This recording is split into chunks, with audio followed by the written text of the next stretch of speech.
ठरलं तर मग या मालिकेच्या येणाऱ्या भागामध्ये आता मात्र प्रिया नागराजचा प्लॅन त्यांच्या जबरदस्त अंगाशी येणार असतो। केलेल्या सगळ्या कारस्थानांचा पर्दाफाश होत चक्क प्रतिमा आता मात्र डायरेक्ट आता इकडे सायलीच्या हाती लागणार असते। इकडे आता भागामध्ये आपल्याला पाहायला मिळणार आहे नागराज आणि प्रिया यांनी ज्या ठिकाणी बॉडी टाकलेली असते त्या ठिकाणी असलेल्या सीसीटीव्ही फुटेजमध्ये हे नाईट दृश्य कॅप्चर झालेलं असतं। याची कल्पना आता मात्र इकडे नागराज आणि प्रिया या दोघांनाही नसते। दोघांनाही माहीत नसतं की या सीसीटीव्ही फुटेजमध्ये हे सगळं कॅप्चर होतंय। ते त्यांना वाटतं की आपण ही बॉडी टाकूया आणि दुसऱ्या दिवशी आपण निनावी कॉल करायचा इन्स्पेक्टरला आणि सांगायचं या ठिकाणी बॉडी सापडले आणि त्या बॉडीवरती न चुकता या दोघांनी जे प्रतिमाचे लॉकेट असतं जे स्टोर रूम मधून रविराजांनी जपून ठेवलेलं असतं ते लॉकेट त्यांनी त्याच्यावरती टाकलेलं असतं। आता मात्र या दोघांना वाटतं की ते लॉकेट बघून रविराज किल्लेदार ही बॉडी प्रतिमाची क्लेम करतील। फायनली ती बॉडी टाकलेली असते। ती बॉडी टाकल्यावरती मग मात्र आता इकडे दोघं जण निघून जातात। त्यांना वाटतं की आपलं काम फत्ते झाले, उद्या निनावी फोन करायचा आणि आपण आता सगळं निस्तरून द्यायचं असा विचार करत दोघं जण बिनधास्त होऊन तिकडून निघतात। दोघे जण बिनधास्त होऊन निघाल्यावरती प्रिया म्हणते आता कॉल कोणाला करायला सांगायचा, कारण आपल्यापैकी कोणत्याही नंबरवरून कॉल जाता कामा नये।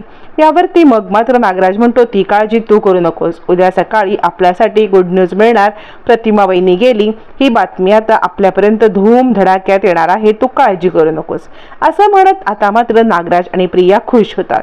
तोपर्यंत इकडे आता अर्जुन सांगत असतो हे बघा चैतन्यने आतापर्यंत काय केलंय आपल्याला माहित नाहीये, पण आपण लवकरात लवकर या सगळ्यापर्यंत पोहोचू। इकडे साक्षीने मात्र चैतन्यला मी खरंच काही केलेलं नाही असं सांगितल्यावरती चैतन्य आता अर्जुनने सांगितल्याप्रमाणे साक्षीला म्हणतो बरोबर आहे, माझा तुझ्यावरती पूर्णपणे विश्वास आहे, तू कोणतीही गोष्ट चुकीची काही करणार नाहीस या गोष्टीचा मला पुरेपूर खात्री आहे। त्यामुळे ठीक आहे, मी तुझ्यावरती यावरती विश्वास ठेवतो। पण अजून छोट्या मोठ्या गोष्टी काही असतील ज्या गोष्टी सांगायला तुला बरोबर नाही वाटत आहे, मला ज्या गोष्टी सांगायला तुला माझ्यापासून अजूनही त्रास होतोय त्या गोष्टी तू मला नक्कीच सांग असं म्हणत आता मात्र इकडे चैतन्य तिला खोदून विचारत असतो की मग त्या रात्री मधुभाऊ सांगत होते की ती गन तुझी होती, मग ती गन तुझीच होती का? यावरती साक्षी धादांत खोटं बोलत असते। पण मात्र आता या सगळ्यामध्ये चैतन्य आपलं काम काही सोडत नसतो। फायनली चैतन्य काहीतरी माहिती मिळेल या आशेने इकडे आता पाहत असतो, पण साक्षी पक्की भिलंदर असते। त्याच वेळी रविराज किल्लेदार यांना आता त्यांच्या मित्राचा कॉल येतो। त्यांचा मित्र त्यांना कॉल करून बोलवून घेतो आणि म्हणतो सर बघा, म्हणजे मी तुम्हाला जी बातमी सांगणार आहे ना त्या बातमीवरती तुमचा किती विश्वास बसेल किती विश्वास बसणार नाही हे मला काही माहीत नाहीये, पण काल रात्री मला एक निनावी कॉल आला होता। यावरती रविराज म्हणतात काय निनावी कॉल?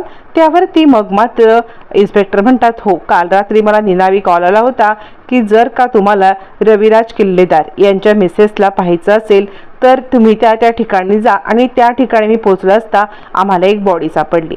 रविराज म्हणतात कसं शक्य आहे, माझी प्रतिमा तर जिवंत आहे। यावरती मग मात्र लगेचच इकडे आता इन्स्पेक्टर म्हणतात हो, पण तुम्ही आता ती बॉडी पाहिलीत तर? रविराज म्हणतात हे 100% खोटं आहे, माझ्या प्रतिमाला काही होऊ शकत नाही।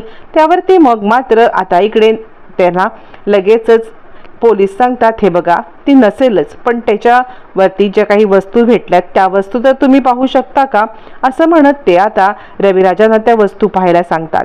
आता एक चूक अशी घडलेली असते प्रियाकडून की डायरेक्ट फोन करून ती प्रतिमाची बॉडी आहे असं सांगण्यात आलेलं असतं। आता डायरेक्ट फोन करून प्रतिमाची बॉडी आहे असं कोण सांगेल? एकतर तीच व्यक्ती जिने प्रतिमाला मुद्दाम गायब केलेला असेल किंवा मुद्दाम मारण्याचा प्रयत्न केला असेल। मग मात्र रविराज थोडेसे गडबडतात आणि ते विचार करतात नाही या सगळ्यामध्ये काहीतरी गडबड आहे, मी ती बॉडी पाहायला तयार आहे, पण मला असं वाटते की तुम्ही ना त्या ठिकाणचं मला सीसीटीव्ही फुटेज दाखवू शकाल का? यावरती मग मात्र डॉक्टर म्हणतात ठीक आहे, तुम्ही जे म्हणताय ना ते मला पटतंय, आम्ही सुद्धा त्या ठिकाणचं सीसीटीव्ही फुटेज मागवलेलं आहे, कारण असा डायरेक्ट फोन येणं हे मला सुद्धा पटत नाहीये। त्यामुळे मला वाटते आपण न सीसीटीव्ही फुटेज पाहिलं तर नक्कीच काही गोष्टींचा आपल्याला खुलासा होईल। रविराज म्हणतात किती काही झालं ना तरी माझा विश्वास या सगळ्यावरती बसणारच नाही की माझी प्रतिमा गेलेली आहे। मग मात्र आता त्याला लगेचच इकडे पोलीस म्हणतात ठीक आहे, आपण ते सगळं पाहूया, मला पण खात्री आहे की त्या प्रतिमा वहिनी नसतीलच, आपण CCTV फुटेज चेक करूया. असं म्हणत ते CCTV फुटेज चेक करायला आणलं जातं आणि रविराजांच्या तोंडावरती एक हसू येतं आणि ते विचार करतात नाही, ही नक्कीच माझी प्रतिमा नाहीये. मग मात्र त्या अंगावरचे सगळे दागिने म्हणजे ते लॉकेट दाखवल्यावरती रविराज म्हणतात मी तुम्हाला एक गोष्ट सांगू का, हे माझ्या बायकोचं लॉकेट आहे, हे खरं आहे, पण ही पण गोष्ट तितकीच खरी आहे की ज्या वेळेला माझ्या बायकोचा अपघात झाला ना तेव्हा हे लॉकेट तिच्या अंगावरती नव्हतं, कारण त्यावेळेला तिच्या अंगावरती काय होतं हे मला परफेक्ट माहिती आहे, कारण त्यावेळेला आम्ही एका फंक्शनला गेलो होतो. फंक्शनला गेल्यामुळे तिच्या अंगावरच्या दागिन्यांचा त्यावेळेचा फोटो माझ्याकडे आहे. तो माझ्या एका शिष्याचा म्हणजे माझा एक अर्जुन नावाचा ज्युनियर शिष्य आहे, त्याचा बर्थडे होता, त्या बर्थडेचे फोटो आहेत, त्यामुळे बर्थडेच्या फोटोमध्ये हे नक्कीच नाही घातलेलं आहे. पोलीस इन्स्पेक्टर म्हणतात म्हणजे हे खूप मोठं कारस्थान आहे, आपल्याला वाटते की या कारस्थानामध्ये कोणीतरी तुमच्या घरचं पण सामील असण्याची शक्यता आहे. त्यावरती लगेचच रविराजांना संशय येतो, तो म्हणजे नागराजवरती. रविराज म्हणतात असं असेल तर आपल्याला ताबडतोब ते CCTV फुटेज पाहायला पाहिजे.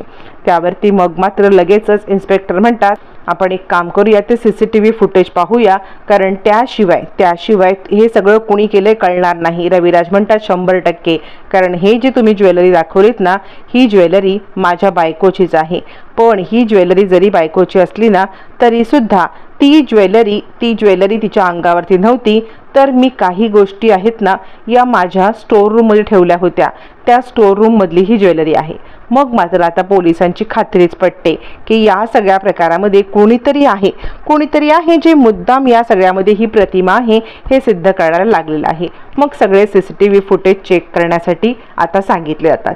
सगळे CCTV फुटेज चेक करायला सांगितल्यावर रविराज म्हणतात ते लवकरात लवकर फुटेज तुम्ही मागवून घ्या आणि मला ते फुटेज लवकरात लवकर पाहायचं आहे.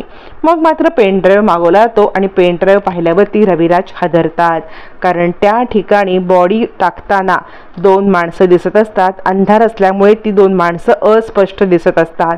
पुन्हा एकदा त्याची क्लिअरिटी चेक केली जाते आणि रविराजांच्या समोर खूप मोठा सत्याचा उलगडा होतो. जसं CCTV फुटेज क्लिअर होत जातं तसे तशा 2 व्यक्ती क्लिअर होतात, ते म्हणजे प्रिया आणि नागराज. आता मात्र रविराजांना धक्का बसतो, कारण नागराज असेल हे त्यांना 100% वाटत असतं.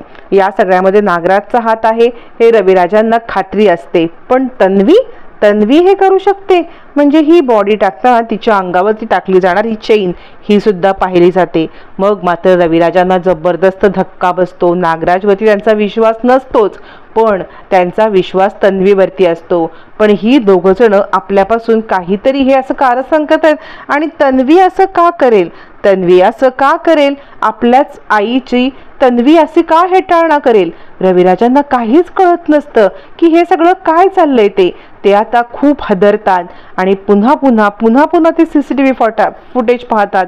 ते CCTV फुटेज खरं आहे का, नक्कीच हे तन्वीने केलंय का, त्यांना काही कळत नसतं. आणि या सगळ्यामध्ये रविराजांना जबरदस्त धक्का बसतो.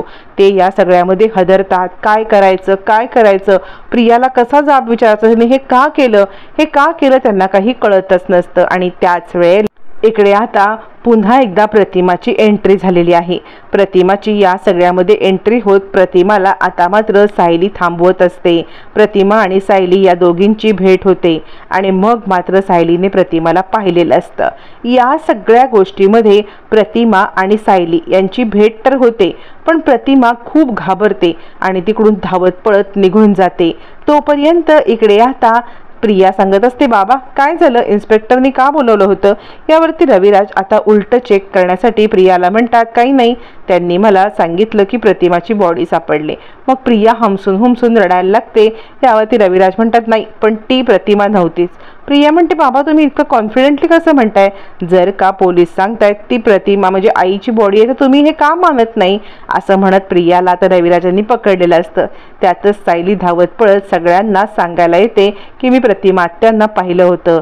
फायनली प्रियाचा प्लॅन पूर्णपणे फ्लॉप झालेला असतो. या सगळ्यामध्ये प्रिया बरोबर अडकलेली असते. आता मात्र प्रिया नागराजचे बॉडी फेकतानाचे CCTV फुटेज रविराजांनी पाहिलंय आणि दैवी चमत्कारासारखी सायली समोर प्रतिमा आली. या सगळ्यातून मालिका कोणत्या दिशेला जाणार पाहणं रंजक ठरणार.